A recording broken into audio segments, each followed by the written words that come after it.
Tonus Laboratorio del Piede, centro altamente specializzato nella costruzione di plantari su misura, dedica nuove tecnologie di rilevazione dei carichi posturali per dare voce alla filosofia di benessere che lo caratterizza. Ben ritrovati al meteo. Qualche fenomeno sulle nostre regioni, ma tempo in prevalenza buono.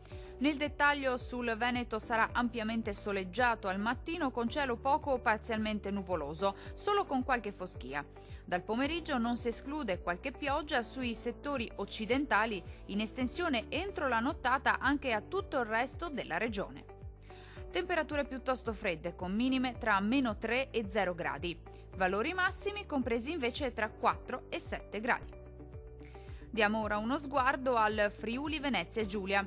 Situazione un po' diversa sulla nostra regione, dove invece il tempo si manterrà in genere più asciutto e anche soleggiato e il cielo sarà al massimo poco nuvoloso. Entro la nottata non si esclude qualche pioggia a carattere sparso. Temperature minime comprese tra -2 e 0 gradi. Valori massimi oscillanti invece tra 5 e 8 gradi circa.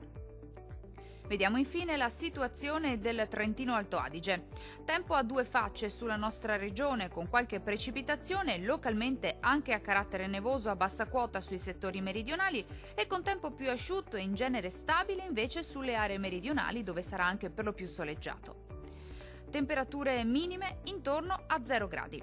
Valori massimi oscillanti invece tra 3 e 6 gradi circa. Dal meteo di Antenna 3 è tutto. Arrivederci!